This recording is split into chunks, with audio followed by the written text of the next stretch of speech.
Today we're going to do something slightly different. I think one of the things that we want to kind of do a little bit more is dive into some of our clients and some of the problems that they have and how we've been able to solve them to do a couple different things, right? One is to showcase kind of the problems that are out there, that you're not alone, that there are solutions to them. And then obviously there's a little bit of a sales pitch here on how zeroed in can actually come in there and help with some of these things, right? So one is bringing awareness, and two is obviously, kind of showcasing our expertise. So today, we really wanted to focus on one of our early clients, and honestly, one of our best clients that I think we've ever had. So Kyle, I'm going to kind of kick it over to you to maybe give an intro to the company, and then we can kind of start to dive in. Yeah, and I guess it's hard to say that they're one of our best clients when we've got a pretty spectacular client base already. But I mean, it just kind of goes to show. So maybe the thing that I'll start with is it's kind of fun to see how much, how many different unique business models we come into with the work that we do, right? Because this client that we're about to talk about, they were in a completely different, space than I think I had ever really seen before we jumped in. So, but still, so for us, we focus on a lot of technology companies, right? That tends to be something that we have a lot of experience in. And this one was in the fintech space. So, high level being that, this was a company that if you're ever curious and you want to check them out, just do some Googling, but this was an alternative investment firm. And so the idea was that they, as you think about, buying and trading stocks on the market, they said, we want to do that, but we want to do that for high value collectibles, right? So think about classic cars, think about sports memorabilia. That stuff sells really high. And quite often it's just too expensive for retail investors to be able to invest in. Now, what they wanted to do was to uh, trying to remember the right word, but basically fractionalize it, right? So think about buying a share in that sports memorabilia or that classic car, and which is great because there's a really big market out there, and it granted a lot of access for folks to jump into different things that are really interesting to them. So that's something that really intrigued us as we started working on them, and so they really had a great idea and they had gotten some really significant VC funding through it all. So multiple rounds, and now they were heading into the eight-figure funding rounds, right? So a lot of money is coming up, and the investors, the larger that they get, right, the more significant the investors and the lenders that come in, and so they finally said, "Hey, we want to continue investing in you, we uh, but we need to actually make sure that your numbers are up to snuff." And usually, this is a common situation that happens. They say we need you to provide US GAAP audited financial statements, right? Not just under US GAAP, but you also have to have a separate audit firm come in and perform an audit of that. So really, that is a new topic, a new situation for a lot of these companies. And so, that was where our journey started with them. Got it. And so I already know the answer to this, but I like to kind of lead you into some of maybe the other topics of like, they were obviously very sophisticated in everything that they were doing, right, in terms of their technology, but on the back end, right, like their ERP systems or maybe lack of ERP systems. Can you maybe, talk about kind of how they were set up from like a tech stack perspective? Yeah, absolutely. And this is something that is very common in the startup and in the technology space that we see is things are growing fast, right? You are hiring a lot of developers. You're doing a lot of work on the infrastructure of the company. You're even building up your sales force, right? Those are really key areas, focus areas for you to grow your business. Guess what? Accounting is not one of those focus areas for most of these startups. And so when we came in, their accounting department, and by that I mean that consisted of their CFO, one accounting manager, and one staff accountant. And that's not uncommon that I have seen in many, many of these teams. That was all they had, and that was crazy because they were starting to come into some really high financial reporting requirements. They had hundreds, literally hundreds of legal entities that they needed to keep tracking and accounting for. And there's these three folks, working through all of this, which is crazy. And so, all on QuickBooks Online, right? And that's a very common platform that we see. Haven't made that jump to something like a NetSuite or a Sage or anything like that. Yeah, and that's not uncommon to have that kind of team or structure in terms of like the tech. I will say the one thing that when you were talking about that is very uncommon is having like 100 entities that need to roll up, and using QuickBooks to do that, I think was very uncommon. They did a very cool, like they did it better than I think I've seen anyone do it when they have multiple companies, where they assign like a class code to the transaction, and then they would basically roll up the financials by class. I had never seen that before, and we have obviously other clients that do multiple entity rollups, but that was like a really clever way of using QuickBooks Online to essentially do that. I just wanted to point that out because I thought that was just a very unique way to do it. So cool. Okay, so I feel like you've painted the picture, Danielle. I know, do you want to add anything before we maybe jump into kind of how we were able to come in and help them? No, I'm good right now. All right, cool. Yeah, no worries. All right, so Kyle, I know this was kind of one of your main clients starting out. So can you maybe walk us through some of the areas that we went through with them? And maybe actually before we do that, can you maybe jump into, okay, so how did they approach us? And like, what were the conversations that we ended up having with them to then be able to uncover all of these areas that they would need to basically kind of work with us on? Can you maybe walk us through how that works?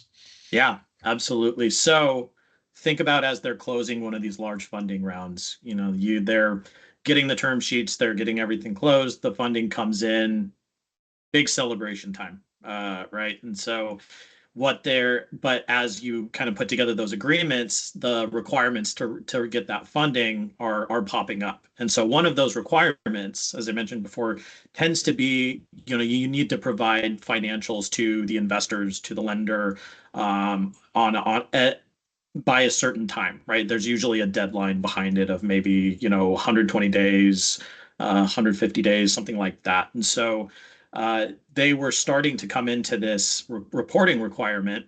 And so they said, okay, well, I guess we need to get an audit done. So they went out and they found and hired an audit firm. And all of a sudden, this audit firm comes to them and says, hey, here's our PBC list. Here's our request list of everything that we need for the audit.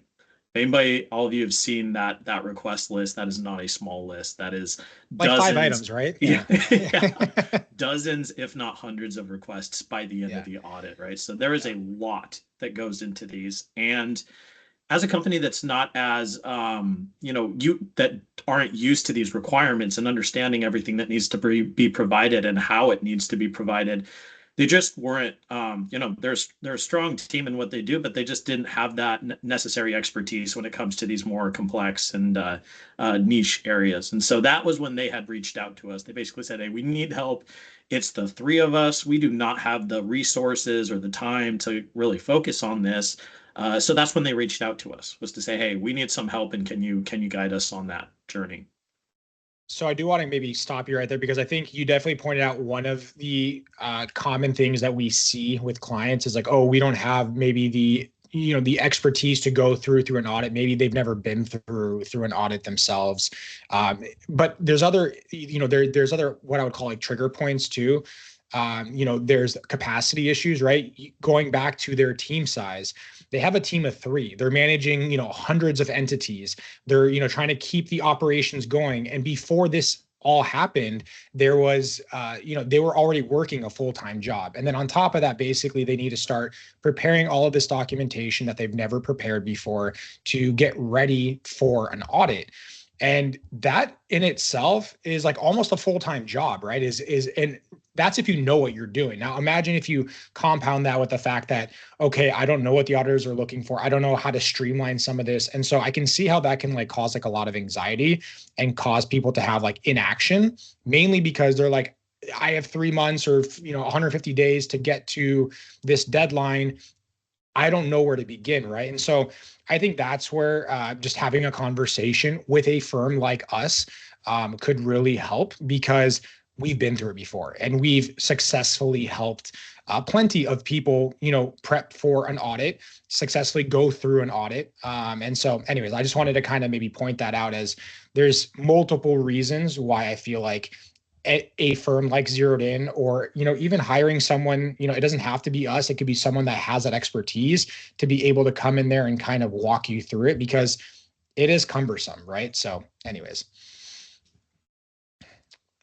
okay. Oh, Danielle, go for it. I was just going to say, so Kyle, for either this company or companies very similar to this, as they start receiving those funding rounds, do you feel like, you've seen really it be more of a capacity constraint that they need more assistance or expertise, or both? It's definitely both, I feel like, because again, when a lot of these, there may be the unique situation where you have a large accounting team there. I don't see that very often with a lot of our clients, right? Yeah. And so, and again, very good at what they do, their day to day, like they're hyper efficient in that sense. It's just the expertise, right? It's just that this is not what I've been trained to do. This is not, I shouldn't be spending my time on some of these areas. And so it really is kind of that combination of the both. Yeah. One thing I actually want to add before, because Danielle, you like rung something up in my head, was like, this also leads to like burnout. So if you actually do tap your like existing team to then add another 15 hours a week or even more to their plate, not only are they doing things that maybe they're not comfortable doing, but now you're adding a ton of time on top of their full-time job. Like, guess what's going to happen, right? Like, they're going to get burnt out and potentially leave, but you still have the deadlines to like meet in like 150 days or whatever, right? So anyways, just I kind of keep wanting to paint that picture that like there's a better way than to try and do this in-house. If you can afford it, obviously you just raised a bunch of money. Hopefully you can take 1% and maybe use it towards bettering your processes. But anyways, so Kyle, what kind of stuff did we actually end up doing with them? Can you maybe walk through like how we scoped out the work, how we were able to basically say, okay, here's kind of the laundry list of items? Because I would imagine that every company is not going to be the same here. So can you maybe give some insight into like how a company like Zeroed In, or anybody else that basically goes in there and tries to do like the audit prep, would think about helping a company like this? Yeah. So the first thing that we generally do is we're looking for initial information that are going to help us do that scoping. Almost all the time, one of the most critical and most helpful items is their trial balance, and and maybe that's broken out in like a balance sheet and a P&L income statement report that comes out. Anybody that uses QuickBooks probably has seen those reports. But we want to see it on an account by account basis, because as we go through, we understand some of the assets and the liabilities and the income and expense that comes in that, and what those potential accounts might trigger when it comes to US GAAP. So first things first is getting that initial either access to their QuickBooks, doesn't have to be if they're not comfortable with it, but at least getting a trial balance of the year and going through and saying, okay, they have a lot of receivables. Okay, well, maybe we need to look at them for CECL purposes, right? This was before that time, but we came in and we saw, oh, they have a huge asset balance when it came to like capitalized software costs, right? They're a technology company. They're building a large platform that they want to use. So we said, hey, there's a very specific way that you need to be thinking about how to do this and how to document it. So that's definitely a key topic. And that was a really big key topic for them. Another one being with some of these high growth companies is your debt and your equity. I mean, think about how fast you're moving and how much nuance there is to try to put together all of this funding. I mean, you're out there, you're probably issuing convertible notes, you are issuing preferred stock, you're issuing warrants. All three of these were things that they were doing. And so that is something that nobody really thinks about until you get to that point. And there is a very, very complex framework for almost each and every one of those that you need to run through when it comes to US GAAP. So, it's that in itself is a tall thing that just about, I would say just about anybody that's especially going through VC funding or otherwise is going to be seeing a lot of those. I wouldn't say non-conventional, but more complex instruments that are coming up in their cap table. Yeah. So if I can maybe like rethink about the way that you like as a person coming in here to understand like what needs to be done, you're basically just combing through line item by line item, trying to understand what is the activity that this company has done to then be able to say, got it. Okay, CECL. Okay, if there's leases, if there's any debt or equity or arrangements. And I think the hardest thing is if you're not trained with that mind to like look out for those things, to know that these standards have changed or are common pitfalls of audit findings. Like you wouldn't know. You would just be like, got it. Okay, I capitalized my software. I should be good, right? But it's like, no, there's actually a very particular way that you have to go in there and capitalize it. And if you've never done that before, it's no fault of your own that you don't know how to do it, right? The US GAAP way. But yeah, so just wanted to point out that that's kind of the methodology, right? As you go through and understand high risk areas and stuff like that. So, and I'm cracking up because I know I just kind of flew way ahead as soon as I started talking about. Sorry, all very nerdy. I can't count over here. I can't help but get into some of the topics. But it's a very good point, right? And in that case, you're reading through and maybe they're tracking things. Oh, here's a line for the equity that we issued at this time. Here's a line that we had for our convertible debt. That doesn't necessarily happen, right? Like they may not track it that way. And so it's really having somebody that's okay, they do have a lot of equity here. What is that made up of? You start to ask those questions. Or I'll even give you another good example. Stock compensation, right? Stock options, RSUs, those are non-cash items and they are generally not recorded until you hit those US GAAP requirements. So just knowing these types of companies and knowing that that's out there, but we don't see a line in their trial balance that says stock compensation expense. That's another key one of, okay, something that's not even there, is something that the lack of a recorded entry, it can be something that needs to be focused on. Yeah. And I'll go, Danielle. Sorry, when you started talking with this client, did they come to you and say, Kyle, we need help with this topic and that topic? Or was it more, combing through the financials, through conversations, maybe also discovering new topics that you didn't know of initially? Yeah, it depends on their relationship with the auditor. So if you start that process and you have a really good audit team that you're working with, sometimes they'll have already done an initial scoping like that. And they'll be like, hey, here are some of the topics, that we would be looking for as well. And so in this case, that team had done that. They said, hey, this is what the auditors say that they're going to focus on for the audit. Collaborate with your auditors. It's such a useful, helpful tool to utilize. But a lot of the times we may come in and they have not had that conversation with the audit team. And so it's really starting from scratch for us, relying on going through there and identifying those. Yeah. That's so important. Collaborating with your auditors. I know that most companies see auditors as like, the compliance check, the regulatory body that's just going to come in there and just basically hammer down on you. But as we're all three former auditors in this call, and I can tell you that we like being more on the friendly side than we like being the enemy. We're just an enemy by default, I feel like. But we are very much of the mindset to be collaborators more, up to the best of our ability. And so anyways, I think that's one pro tip, right? Is please collaborate with your auditors.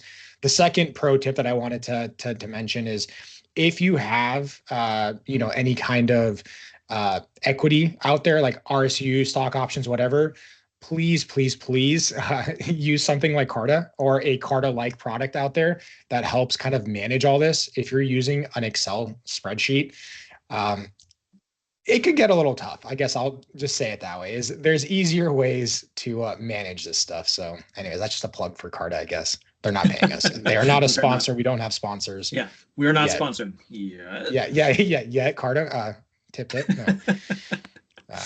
Anyways, okay, cool. But that's not all we did for them, right? I think so. We went through all of the accounts. We kind of, looked at this is the way that you should be implementing these different accounting standards. But then what's like the end deliverable there, right? Yeah. So you get through that scoping process and you say, hey, this is what you need to, what needs to be focused on and what needs to be completed, right? That's probably a tall list of things that they're not necessarily know what to attack, right? But that's what we're there for. And so at that point, we're telling them this is what needs to be handled, and we'll go and handle it, right? We will likely be reaching out with questions and getting better information on some of these topics and the company and its operations. But a lot of the times, all of a sudden, you have this resource now that you can have to take things and run with them, right? So, for instance, a lot of these types of deliverables that they might need is something like a technical memo, right? Like a 5-10 page write-up on the specific topic and how the company complies with that specific topic. Not something that most people in an accounting department want to be focusing on, trust me. So that's like something that really is a big audit ask in most audits in a lot of different areas. But, they don't necessarily have the capabilities to do that. And so that's a key one that we step in. We'll do the research, right? We'll do the guidance. And that's what we did in these scenarios. If there has to be a related like workbook or calculation or something that goes into that, we're helping with that as well, right? We know how to do that calculation. We know what to look out for. And we're obviously working with you to make sure that the numbers are right, and that we're not missing anything. But those tend to be some of the big ones that come out of this process, right? A write-up that says how this happens and, a supporting workbook if there's entries in mind or anything like that. You mentioned the memo, and I kind of laughed because I feel like when people think of accounting, right, a lot of accountants don't necessarily put pen to paper and write down, the whys, right? We might know, okay, this transaction needs to be accounted for in this way. But when we talk about expertise, it's almost both, right? It's the expertise to know how to analyze these complex transactions, but then also putting them into words where they can be documented and audited is kind of even a different feat. Mm-hmm. Yeah. Mm-hmm. Yeah. And I can't tell you. Sorry, I just real quick, accounts like numbers, not words. Like there are very few accounts that I know that are like, man, I would love to write a 10-page memo. Fortunately for Zeroed In, 2 of them are sitting in this call and it's not me. So, just a little hint there. But yeah, most people don't want to write accounting technical memos, but guess what? You need that. You need to have process docs for your audit. Yeah. And how many times has it been where a client sees that on the list, right? And they'll say, okay, I'll do the write-up.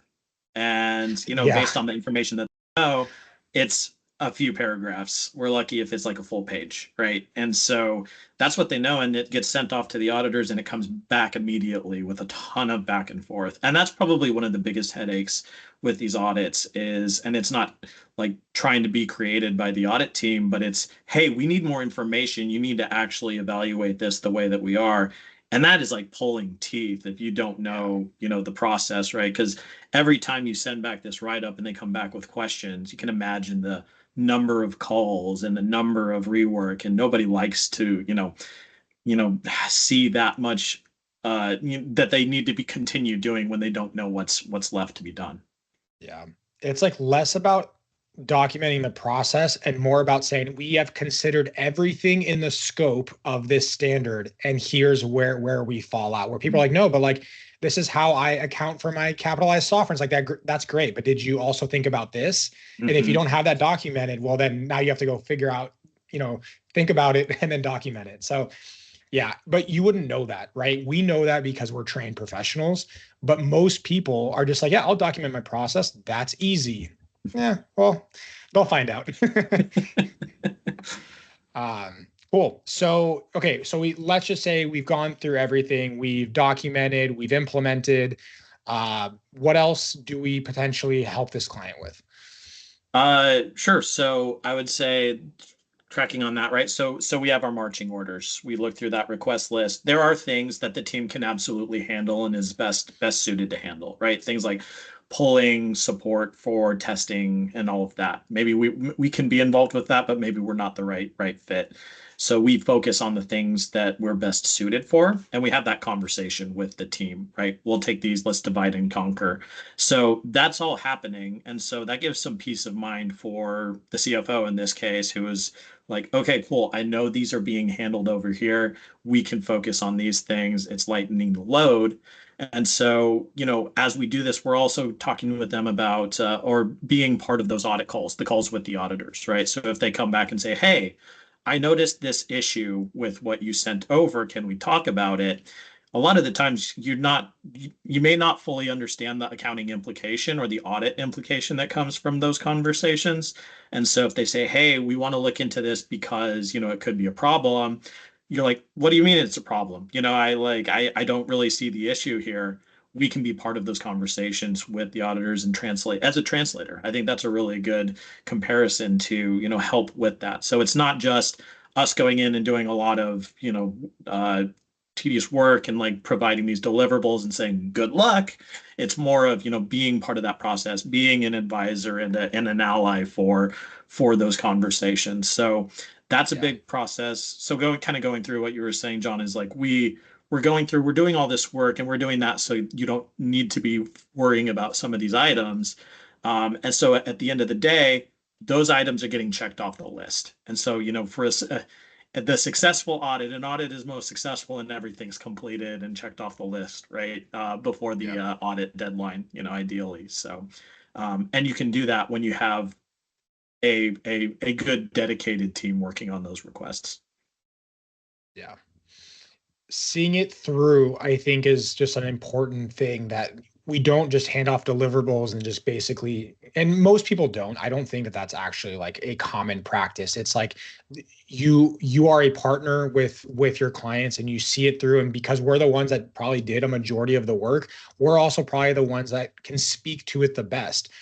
And just like you said, Kyle, like we are able to translate what the auditors might ask in addition to what we've done, because we've been in that seat. We have an understanding, we speak their language and can say, oh, this is what you're looking for. Got it. Okay. Well, this is our approach to that, or this is why we didn't consider it. Right. And so if a client was to step in, you're throwing them into like the deep end, because not only did they not even do the implementation, may not have like the knowledge to like have that conversation with the auditor, but they didn't do the work. Right. And so it's like, we wouldn't leave. I don't think anyone would basically leave the client hanging like that. But it is an important distinction that the deliverable isn't the final step. And I would say with almost all of our clients, we see it through to like the auditor, like to the actual audit, making sure that it passes muster.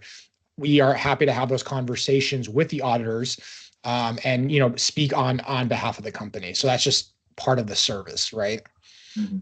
Yeah, and collaboration is key. I mean, some of these areas are more complex, right? And so when we're not involved, and I'm not saying this happened, but it could happen where the auditors could ask a simple question, and to us, we might be able to answer it pretty quickly. Where if we're not involved and they're just looking at kind of a complex memo and they don't fully understand kind of the reasoning of why the auditor might be asking that, it could cause additional meetings. It could cause them to, look at contracts and try to figure out all these things that we might have already considered. And by being involved can just help it be more efficient, right? And so I think that's why we want to collaborate with our clients. It's important for them to understand the accounting and understand the reasons why. But getting asked those questions, nobody wants to spend more time on something than necessary. Yeah, no, that's fair. That's a really good point. Cool. So anything else to add before maybe I kind of summarize everything in maybe a short 30-second blurb? Yeah, maybe I'll just end with saying kind of how it all wrapped up, right? And so we had so we're going through this, we're dividing and conquering, we're having some really collaborative calls with the auditors to say, hey, this is where we see, maybe go back and look into that a little bit more. It was as painful as audits can be, a surprisingly smooth process. Things always come up, right? Things need to get figured out, but compared to what it could have been, it was a good process. And so we finally got to that successful, deadline, right? Of getting to the audit deadline. The financials got issued, auditors were happy, and that's all we can ask for, right? Is like to get that successful audit and be mindful of what's going to be coming on in the coming years. And so that's really kind of why we do what we do, is so that we get to the end of that project, and they're able to successfully get through the audit. I have seen many times where that doesn't happen, right?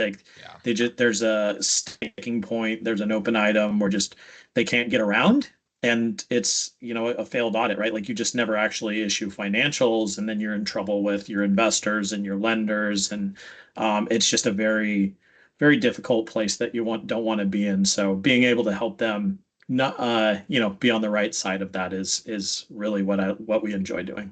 Not to mention all the money that you just spent trying to have an audit and have it be unsuccessful. So like you're basically throwing money into a barrel and just burning it at that point. So yeah. Cool. So, I mean, I want to reiterate kind of like, very quickly, it's collaborative throughout the entire process, right? From the beginning, when we get brought in, where we kind of go through the financials and we kind of scope out the work, that's a collaborative process, right? We obtain these financials, we go through them, we basically pitch the scope of work. The client would obviously agree to that, and then from there, it's like we're working hand in hand with them. Like, okay, all right, let's get the information on the equity agreements that you sign. Let's talk about how you're currently capitalizing your software and maybe where we need to do some tweaks. We'll talk to different departments. It's all part of like the service that we're providing, is like really fully understanding, like we were one of your team members, to go in there and be able to essentially provide, the right solution that is, defensible within an audit. And then obviously like the little bow on top is the technical memo. If we, go in there and do financial statement preparation, stuff like that, it's like, we'll make sure that we go in there and basically put you guys on the best pedestal that we possibly can through a collaborative approach. Right. And so I just kind of wanted to maybe reiterate that it is not a, the clients will just dump a bunch of work on us and then we just go sit in a silo and then come back in 4 weeks. It's very much like we're having weekly meetings with them, status updates. We're making sure that nothing is getting, off track. So it's very much like a collaborative approach. I think I've said that like maybe 5 times, the word collaborative. I mean, now that's 6, but got a favorite word over there. Yeah. No one's counting over here. Anyways, okay. So the audit ends, right? It was successful, but I think there was a little bit more with this client that we ended up having, right? We had a little bit of like add-on work. So what happened there? Yeah, so we get to the end of the audit, and I think the quick realization as soon as you get finished with that is we have to do that all again next year. Like it's not over by any means. You're done for a while, but these are new requirements that you're held to, and that's going to continue on for the foreseeable future. So really, it was, most times this is when clients get to that point where they say, we need to bring someone on that can help us, manage this process, right? To again keep our books in line under US GAAP on a regular basis. So they went out and they started hiring for a controller. They had not had a controller up to this point. And so they went through a lot of interviews, and funny enough, we were involved in those interviews, just helping them understand what kind of skills and capabilities that a controller would need to be successful in this position. That's something that we've had a lot of experience with, and we're happy to do it. And so that was kind of a fun process, interviewing that controller. And so we found what we thought was the right pick. The CFO really liked them. They came in. What was it, John? It was day 1 where we were having this initial call of all the information and everything going on. The controller was gone by the end of day 1. Yeah. We must have scared them off. But yeah, I don't think I've seen that beyond this client specifically. So that one's unique. But I do want to point out that it is very common to not have a controller at this stage. You usually have like a CFO and then a couple of junior team members, because you don't really need that expensive resource to basically manage the month-end close because the CFO could do a good enough job. I think once you've basically raised funds, that now it's like, oh no, you have to have this continuous process of good accounting under US GAAP.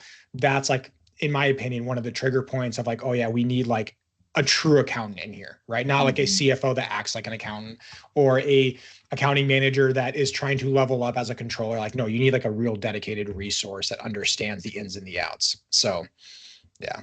Yeah, it's a great call out. So, at this point, it's time for that role, right? And this client specifically was still in a tough place even after the entire interview process. So basically what they turned around and said, hey, you understand the process behind this, right? You know how this goes, and we were able to provide, we call it fractional controllership.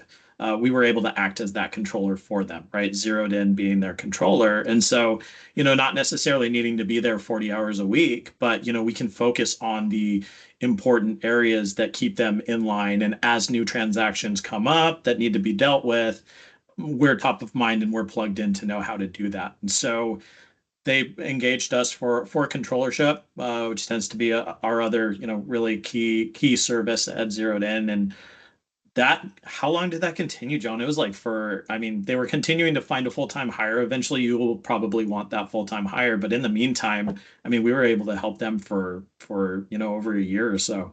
Yeah. Yeah. Most clients, it's in like an interim capacity. I would say 6 months max to find a good controller, but we can act as a bridge, right? Between having to rush and hire someone that may not be a good fit versus basically, just waiting and finding the right person. But yeah, us coming in there and providing these services as fractional, right? Part-time, I think is incredibly important because then when you start to think about it, oh, maybe you don't need a full-time resource, or maybe you will at some point, but maybe not right out the gates. And so why pay for one if you don't have to? And then secondarily, we did all this knowledge gaining during the technical accounting or the audit prep piece of this project.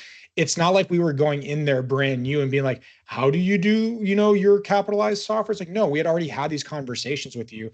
So it really was like a natural progression of us basically being able to go in there and continue to provide value. And on top of that, if you're plugged into the outsource or, the fractional controllership, then on top of that, you're also able to see technical items that you'd flag for next year's audit. And so you're basically like, they're kind of like working in parallel with each other, and those services are very much complementary. So think about that as you're kind of going through it. Is like there's so much crossover, and in accounting there's very much like the controllership mindset and the technical accounting mindset. And I like to think about it kind of like developers. You either have like a front end developer and a back end developer. You don't really have like a full stack developer. And yeah, sure, people call themselves full stack, but most people tend to focus on like one or the other, and it's very rare that you end up finding both. For this client, do you feel like when we initially came in and did the technical accounting work to prepare for their first audit, but by having that controller position for about a year in a part-time manner, did that help ease audit number 2? Because then we were prepared, we helped them better prepare through the year versus kind of like right at the tail end. Yeah, it's a significant, a first-time audit is always rough, right? There's going to be rough edges that you need to smooth. But that, having that going through that year and having the time to really button things up, you're right, Danielle, it was a significantly better process in the second year. Everybody understood, including the auditors, right? So they kept the same audit team on, and so there was better understanding there. But really just having everything ready to go, planned out, asking for that PBC list, that request list, doing some interim work and, before the year even ends, that makes things so much easier when the time comes for the audit. So yeah, it was a big change after, after the first year. Yeah.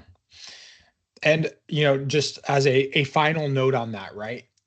the whole point of us is to be there for an interim capacity. We are not, supposed to be there for a long period of time. And the good news is when we transition out, there's always a good like month and a half that we basically segue into the new controller. So you're never really skipping a beat, right? If it's done correctly, you're bringing on the new controller. We are still there. We're starting to taper down our services.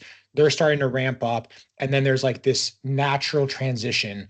And so if done right, and usually it is it's like you didn't even know that we were there, right? I think that's kind of the best piece, is that we're there just enough to kind of bridge you and then we're out. So just kind of keep that in mind as you're kind of looking through all of these different, as you're kind of combing through like the process, because I think it's important to understand that there's not just like a one stop and then like you're on your own. It's very much like a full service approach for those that do need that.